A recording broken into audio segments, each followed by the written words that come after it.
I appreciate being asked to present today. Small town Nebraska is what gets me up in the morning, and actually we'll talk a little bit about how we can improve the lives in larger communities also. So I've been around a while. Started as a volunteer economic developer in a town of 3,500 in Gothenburg.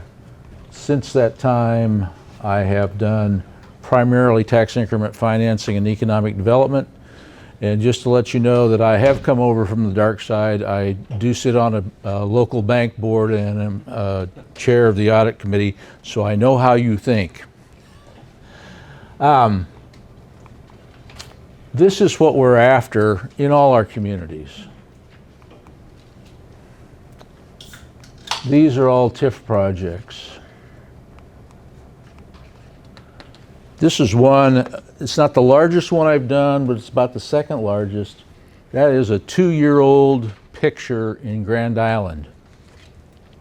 This is an entirely driven TIF-based project that now has at least 200 to 250 houses. It was a failed project by a developer that was acquired by someone that cared about his community, realized that there were thousands of empty jobs, and the reason that Grand Island could not fill those jobs is because they had no place to house their people. So what they're building here is not slab-on grade houses. They're about 1350 to 1450 in square footage. They have an unfinished basement, 2-car garage, underground sprinkler, sodded lawn, and a tree. And they originally started selling them, I believe, in the sub 200 category, and are now maybe in the 230. And what TIF has done for that community is to eliminate the cost of buying the dirt and eliminate the cost of putting the infrastructure in front of the house. In today's dollars, that's $30,000 to $40,000 a lot discount. That is huge, and that makes these houses affordable. This is a 2-year-old picture of my community, and this now has 6 houses under construction. These bare lots no longer are bare, and they put, we're having, I believe, 9 new houses being built.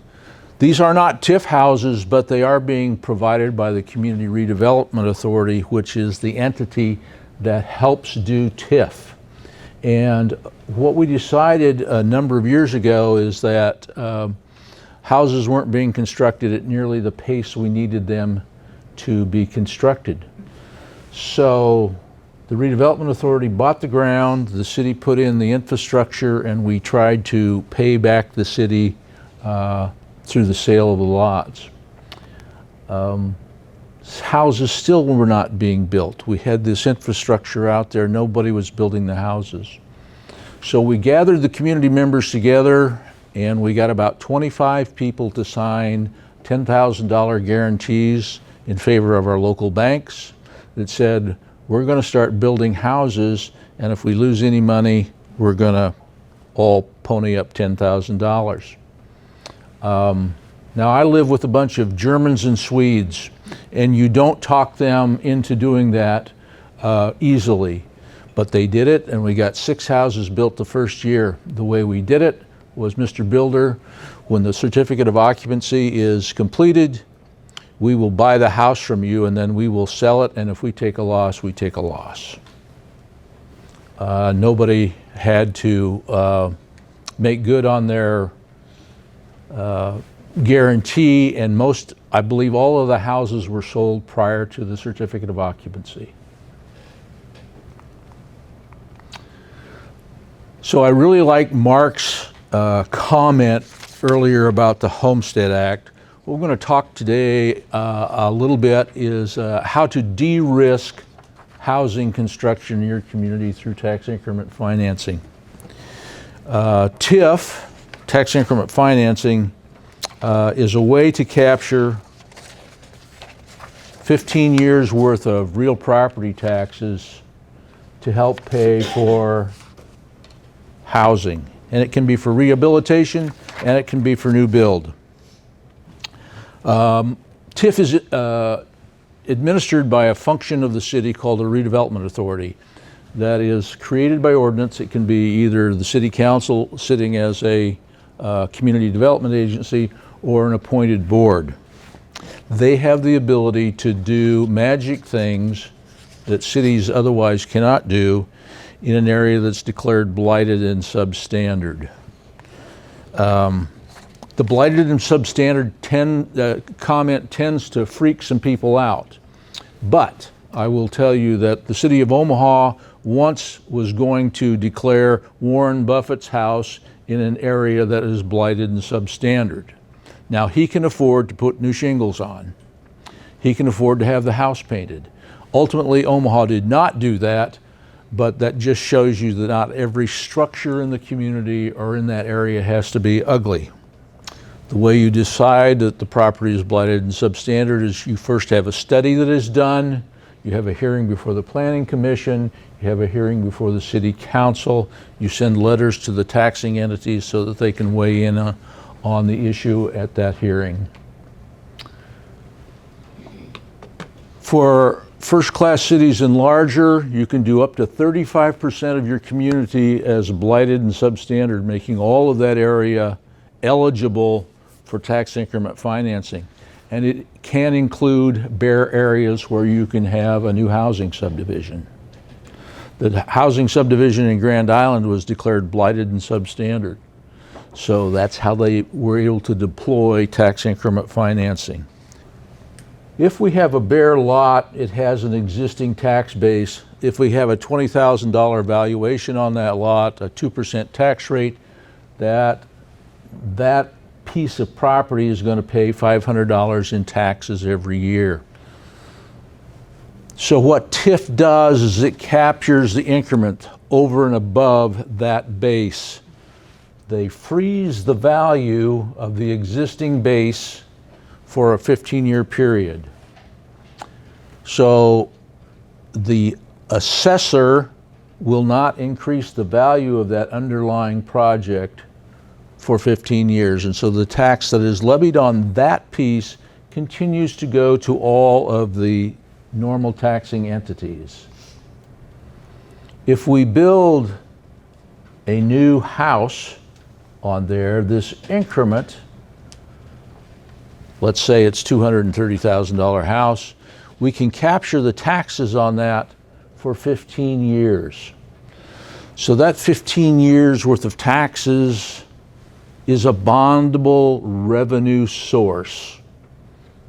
And so a bond is issued by the redevelopment authority. The proceeds of that bond goes to the developer who can build the project with that. Now, if you think about it, it's like me going to the county treasurer and saying, I want to buy a new boat. Oh, okay, how can I help you? I want you to give me the taxes from my house so I can go buy that new boat. Now, that's not going to work. But if you think about it, every house that is built, every structure that goes up is subject to taxes in Nebraska. But what we can do because of a provision in the state constitution is we have the ability to grab those proceeds for 15 years and turn them into a house. That's pretty cool and it's pretty dramatic. And after the 15 years, generally what you end up with generally is 2 tax bills. This tax bill you pay to the county treasurer as normal. It is captured by the county treasurer, keeps a 1% handling fee. 99% of that goes back to the city to make the bond payment. Since we are dealing with taxes, there are some limitations. It has to be a project that's not economically feasible unless we use TIF. You just can't give the tax away. And it has to be a project that would not occur in that area except for TIF. So the first question is, how do we prove that?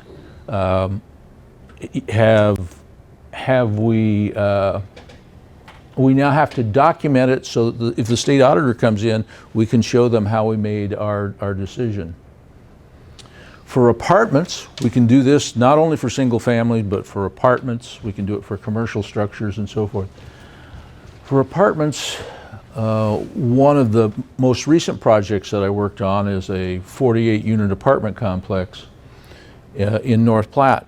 And we were able to show that the rate of return without TIF is like in the 2 or 3%. So we're not going to be able to entice someone from Omaha, in this case, to come out and drop $5 million in North Platte without a better rate of return. So we use tax increment financing. We document that in the file and say, state auditor, after you're done with your lunch break, come on out and look at our file. For single families, it's a little easier. Some of you caught that drift, yes, I know. For single families, one of the ways to do that is just you as a banker saying, I'm not going to loan you the money because you can't afford that high a cost. If we have a $230,000 house and a $40,000 lot, you don't make enough money so that Mark can get you a mortgage on the open market. So we're not going to do it unless you get tax increment financing. The other way to do it is to say, we're going to build a house and it's going to cost us $270,000 to build it, but because we haven't built a lot of houses in this town in the recent past, we have discovered that it's going to appraise for 240, not 270. And so it doesn't work. So we can show that that cost is an impediment to making the housing go forward.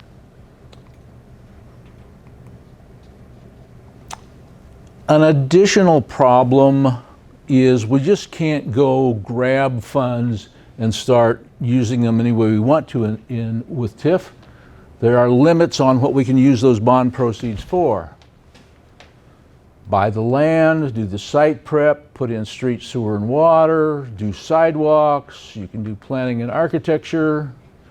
Now, these limitations were under the old statute, and I have to applaud the Bankers Association because you guys really went to town and made a major change that can positively impact your community. You got the statute changed so we can do this. In rural communities, we can construct workforce housing. In other words, we get to pay for the building itself. That is huge. You might. Yes? So when you were talking about that valuation, that the house costs this, but it's only worth this. Correct. Yep. Okay, so the question is, what can we do with the assessor to keep them from challenging the value of that house? The assessor is going to focus on what it sells for and what other comparables there are, and they can't do anything about that. The valuation that I'm talking about is really the appraiser that comes out and gives you as a mortgage lender an appraisal that says, nice new house, looks really good, it's got an unfinished basement, it's got a tree, it's got underground sprinklers, your value's $230,000, I don't care what you paid for it. That means Mark can't get a mortgage on that property and help them buy that house. That's the place that we can do some good. If it is workforce housing, and workforce housing is generally limited in Nebraska to counties where the population is under 100,000. Well, knocks out all but 2, maybe 3. However, even in your larger communities, if you are in an extremely blighted area, you can do the same magic. And this is what the workforce housing is. Attractive to new residents, meets the needs of working families, costs less than $275,000 for a standalone or a duplex per unit, or apartments costing less than $200,000 a unit. And we have the rehab. Now, basically you could use TIF to rehab before, but they didn't consult a lawyer when they started monkeying around with that definition in there. So that's kind of a throwaway. And there are still some requirements. You have to have a housing study that is within 24 months. Now, everybody's worried, every 24 months I have to do a new housing study? No. You have to do a housing study within 24 months that focuses on workforce housing. Then you create an incentive plan, have to have a hearing before the city council and approve that incentive plan, and then you're good to go. Now, the sections of the TIF law are at least 54 sections, and there aren't very many people that do this for a living. I had hair when I started doing TIF, and it all went away. So it's really complex. Don't focus on that, and being bankers, you're going to say, what does it cost, Mr. Bacon? Well, don't focus on that, because essentially it's going to be free money to help solve some problems. Once you get this set up, then it's sort of like turning the crank, and you can really get the cost per unit down. But you create a redevelopment authority, you do a blight study, you prepare a redevelopment plan, you have hearings, you have redevelopment contracts, you have a redevelopment bond, and those are the processes you go through. So it's not fast. Once you get it set up, you can churn it through within a 30 to 60 day period. But here is the piece I would like you to focus on, the math. We have a lot that costs $30,000. New home build, this is the structure, costs $240,000. Our tax levy is 2%. Now the tax isn't just the city levy, it's the whole consolidated levy. It's all of the taxes you get on your bill. We can capture that for 15 years. So the tax on the increment, on the $240,000, is going to be $4,800 a year. Now if you're quick at math, that's $72,000 over that 15-year period that we can use to help on that house. So let's build the house in 2019. The base value as of 1/1 of 19 is going to be that $30,000 for the lot. And we're going to start this in the spring of 2019 and issue the TIF bond on May 1. We're going to have the house completed before the end of the year, so it's going to go taxable as of 1/1 of 2020. You following me? And when are we going to get our tax statement for that new house? December. And the payments aren't delinquent, and your mortgage company is going to make those payments until May and September. So what does that do to us? We have to, you can't see this very well, but hopefully your handouts you can focus on. That will amortize $44,910. That's the present value. What I use, 5.5% rate. What I want you to take a look at, we aren't getting any money for 24 months. So you're going to have to hold some funding back out of that. You notice this ends up amortizing $47,000 essentially. So you can escrow a couple $1,000, or you can have someone make up the interest payments until that kicks in. But if you think about it now, we have a $270,000 nut to crack. This gives you another $45,000 against that. So what has that done? That has neutralized the $30,000 in lot cost and given you another $15,000 down on the principal. Or on the $270,000 project, that's 16.67% of the project cost. That's a good down payment.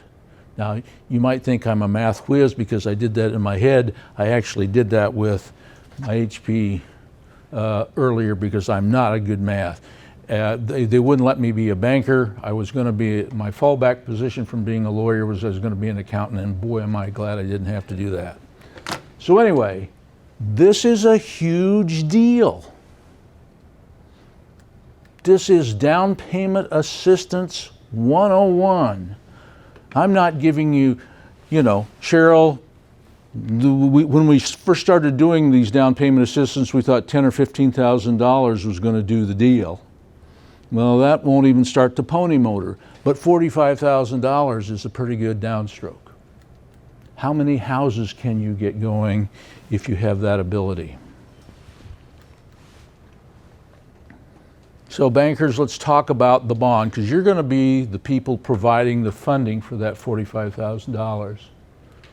First of all, the only source for repayment of that bond, unless you get some other guarantees, is the tax increment that is generated. The city is not going to guarantee the bond. So this is not a full faith and credit pledge of the city. The developer can buy the bond, or the householder, but they're going to have to come to you for the funds. The bond is sized based on assumed valuation and assumed levy rate. Valuations change over time, and believe it or not, we saw valuations come down, tax levies come down in the recent past because of a spike in farm values, which shifted part of the levy onto the farmers and less onto the city dwellers. So what happens if that increment can back up on you? So there could be a shortage. The bond only goes for the 15 years, and if it's not paid off, it becomes worthless and you don't get any more revenue from that source. Interest on this type of bond for the holder is generally taxable. If you're going to do a subdivision, there is a way, it costs more to do it, but there's a way to make the TIF that is driven for the street, sewer, and water as a tax-exempt bond. You can loan on the bond, or you can purchase the bond.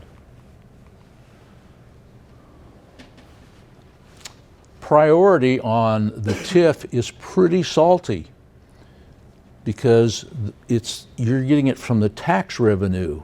So you're ahead of the first mortgage. Your payment source is ahead of the first mortgage on the property. Unfortunately, if the project goes tax delinquent, you don't get the 14% interest because that gets stripped out and goes to the taxing entities. You only get the principal. What happens if you go bankrupt? We actually have a developer that has gone bankrupt, and that's provided some interesting pieces, but the houses that are built still have property tax that has to be paid, so that source is still going to be available. Now, if the house burns down, or they don't finish the house, or it gets blown away in a tornado, your valuation goes down. That will lower the tax. Security for a bond is get a hold of the original bond, get it assigned, so that the payments are assigned to you. Future increase. If I add a new garage and the value goes up, that means the taxes go up. That means you might pay off the bond earlier. Tax levy changes can also vary how much you're going to get. Banks, governmental entities, nonprofits, and individuals can if they're an accredited investor. One of the things that we have done in one community, community created a subdivision. The electrical fund had significant revenues available that they didn't use, and so the electrical fund bought the TIF bond, installed the infrastructure, and housing got started. That fund has been made whole and got paid back 100% in that case, and they got a new subdivision going with, it's almost full. So you can talk governmental entities into doing it if they are secure. Remember, you still have to analyze the risk on the bond, whoever is going to be the bondholder. So, if we have undeveloped property and we have to put infrastructure in, we can capture the TIF from the houses to pay for that infrastructure. One case where we did about 265 houses, it absolutely neutralized the cost of the ground, the site preparation, all of the infrastructure. So if you think about that, that's the free lot, and we're just have to capture the TIF on the houses. That kind of TIF does not require the workforce housing process, because that's the regular TIF before the NBA bill. The issue becomes, how fast can you get the houses up? What is your capacity to build a house? And what is the market capacity to absorb those houses? What we saw in Nebraska in the 70s is they would come to the city and say, "City, let's do an assessment district. City, you pay for the street, sewer, and water, and we'll have assessments against our lots, and whenever they build a house, we'll pay you off."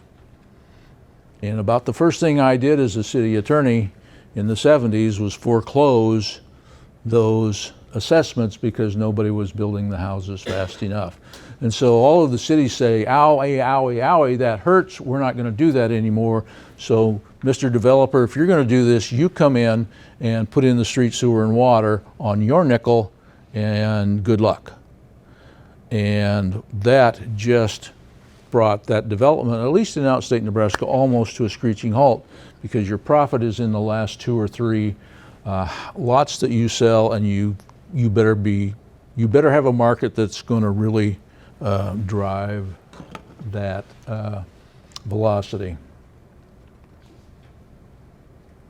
So when we do that kind of TIF, we can actually phase it, because you start the 15 years running on your collection of taxes. If you have a 30-lot subdivision, everybody thinks, well, let's start the 15 years on the 30 lots. Well, we have come up with a method that we only start the TIF running on the first build on the first lot, or whenever a house goes on. So every lot then has its 15 years and it's phased. And so your TIF bond can actually go for more than 15 years depending on how many tranches you have or how many houses you can construct. And what that does is it allows you to not have a bunch of little TIF bonds, but one TIF bond that has a continuing stream.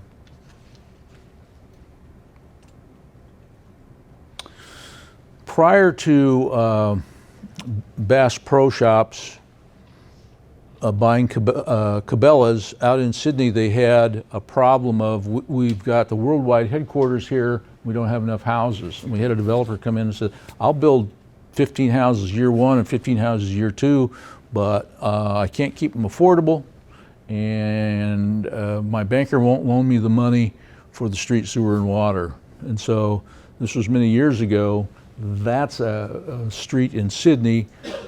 That pavement and the sidewalks were paid for by TIF, and we went to the banker and said, okay, Mr. Banker, here's the deal. You loan them another $400,000 for the infrastructure, and we will pay you back by the TIF off of those 30 houses. And so, boom, the housing appeared over a 24-month period.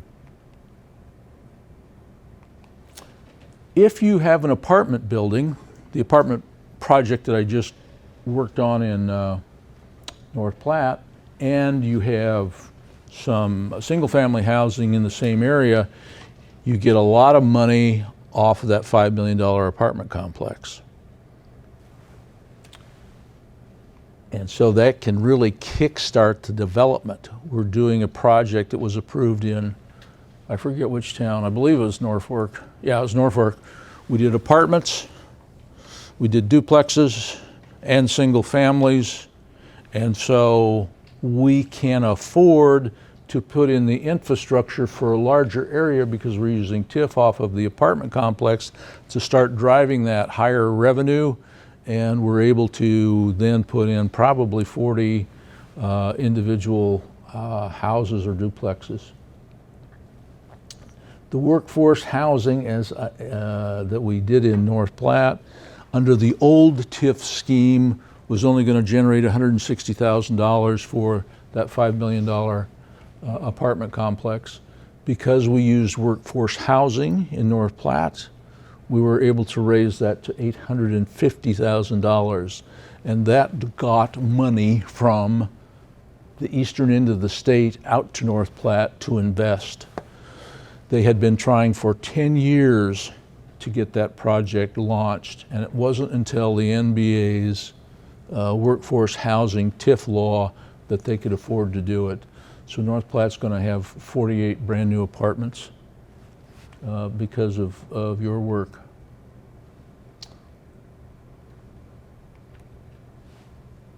TIF works with a bunch of other programs that you are used to dealing with. You can use it with SBA 504 loans for businesses. You can use it with HUD guaranteed loans for multifamily. TIF can really be used as part of the capital stack.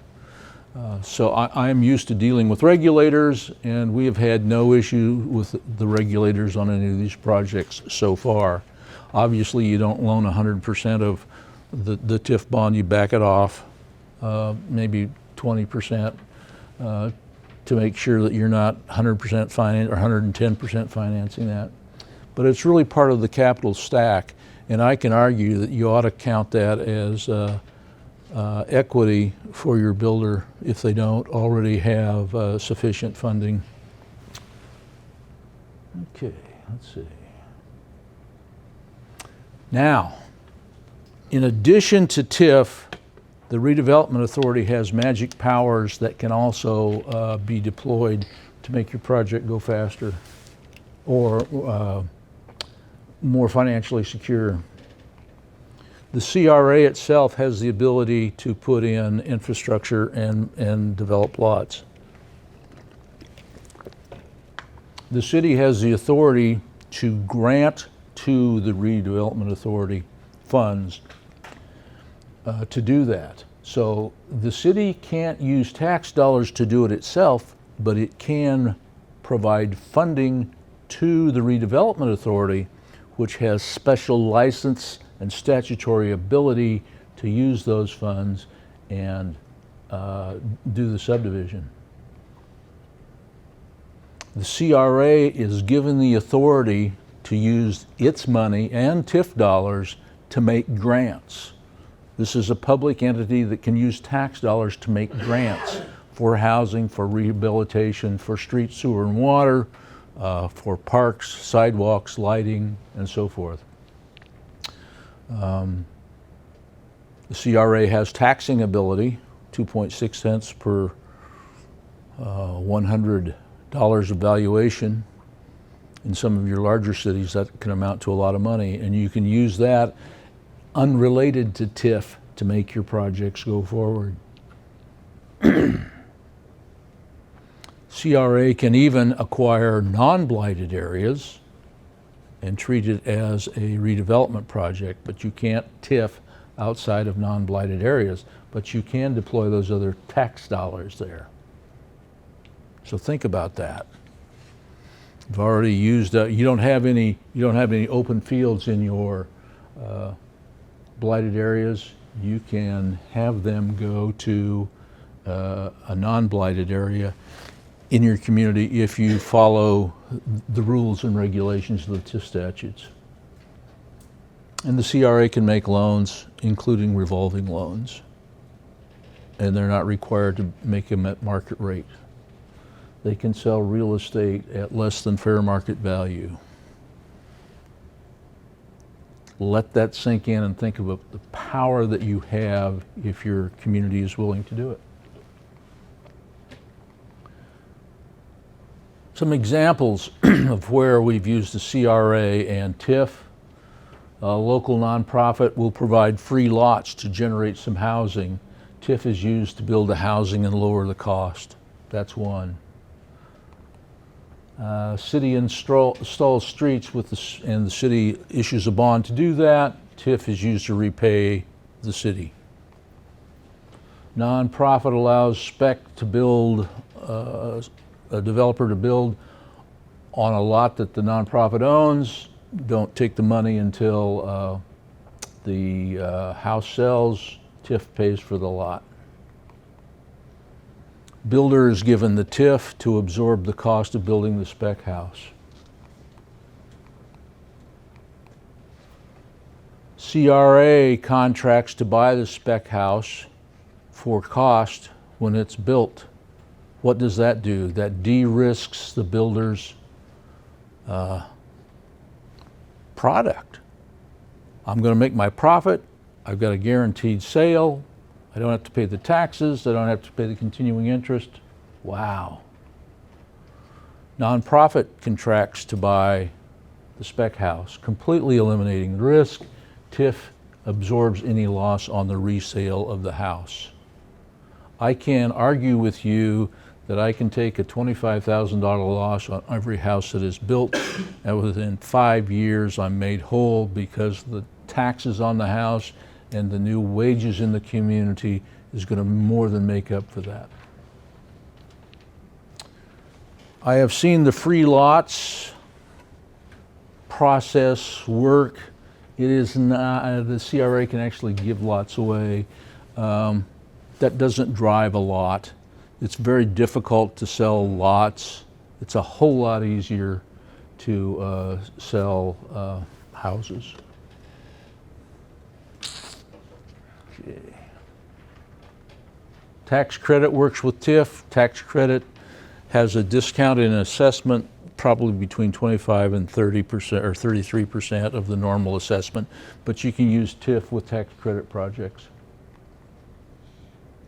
Multifamily, nursing homes, assisted living facilities. Assisted living facilities in small communities really free up other houses. So here's kind of what I've learned after trying this for 30 some years. Cheryl and Laura are not going to come roaring into your community like drunken sailors and throwing money around. You're going to have to do it yourself. If you don't do it, it's not going to happen. And as bankers, you tend to be conservative. I am conservative, but I also know what will make my community grow.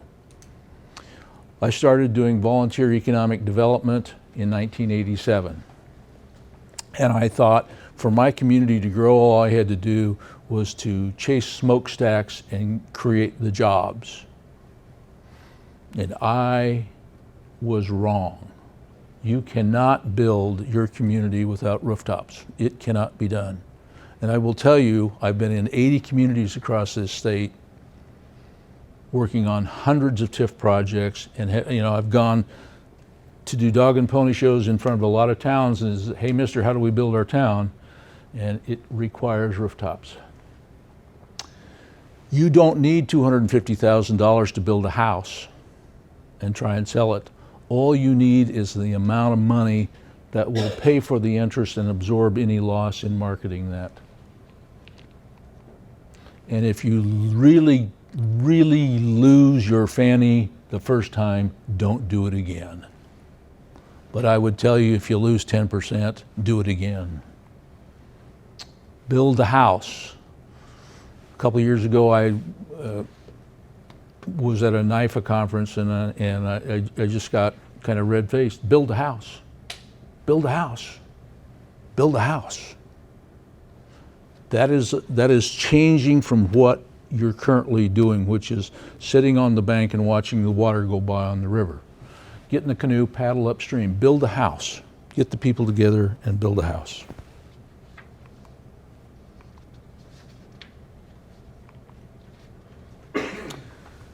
Most of our communities in this state are over 100 years old, and a lot of the housing stock is over 100 years old.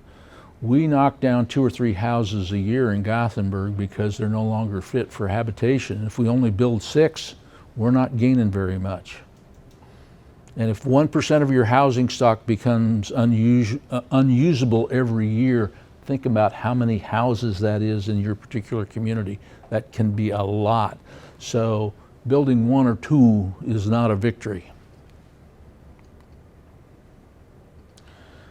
New construction costs are increasing. I'm not telling you anything new. Without intervention, nothing will happen. Nothing will happen. You cannot recruit new workers to your community unless there's a place for them to move.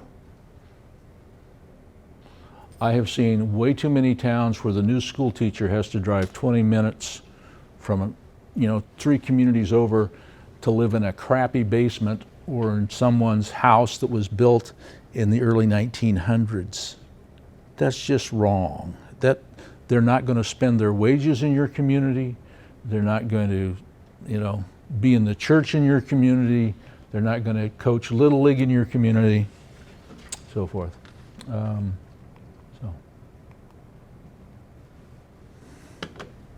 This is my favorite quote. Absolutely favorite.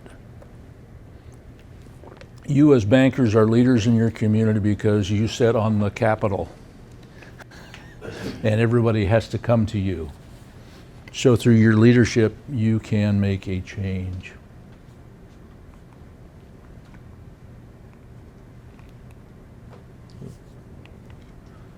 That's who I am. Be glad to entertain some questions.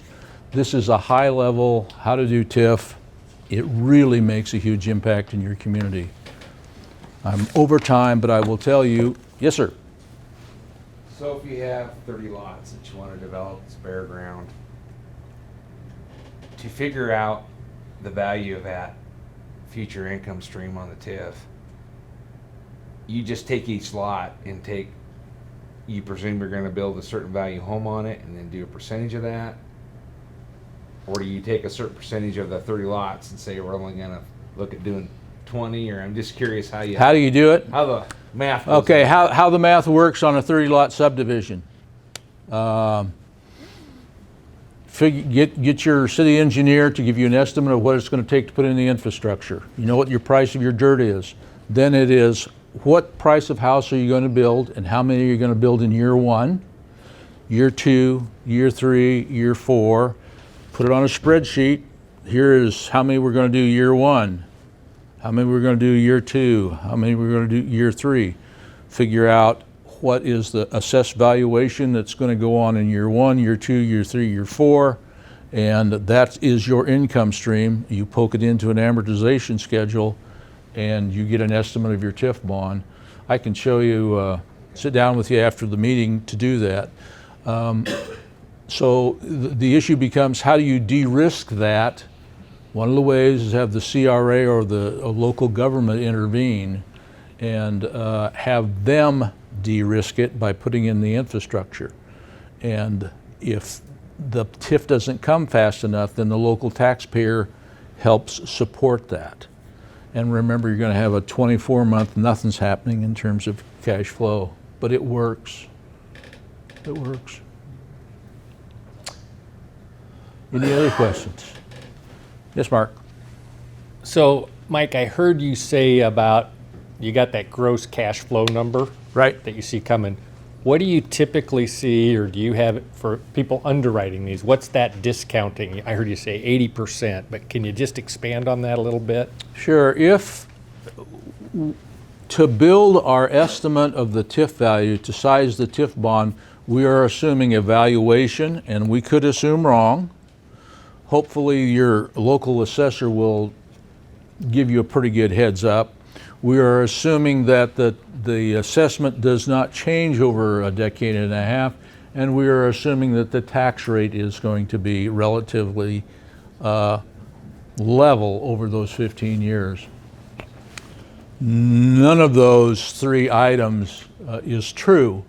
So you back it off, let's say 20% over what that calculation would be, and you also do what a normal good credit officer is going to do and say, oh, and by the way, Mr. Homeowner or Mr. Developer, I want you and your bride and your grandchildren to sign a guarantee to make up the difference. And so if there's a shortfall, you can make it up.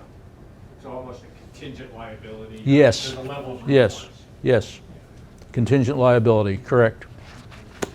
So you have that 15-year instrument, and you said once the maturity of that it expires, then it's basically no good. So doing what you just said would allow you to collect those payments all the while along and avoid that Correct, issue, right. provided it got built out. And Right. okay. Now, the one caveat is I have, in the case of some ethanol plants in Nebraska, some bankers bought some TIF bonds, and the contract says, well, ethanol plant will pay for it in the event that the taxes aren't high enough. And there was a collapse in those ethanol markets. They were building them for $2 a gallon, and the bankruptcy trustee sold them for 60 cents a gallon. And they made that contingency go away in the bankruptcy. So there's that issue. But on housing, you've got a house, and housing prices aren't going down generally in Nebraska. So you're going to be able to come out.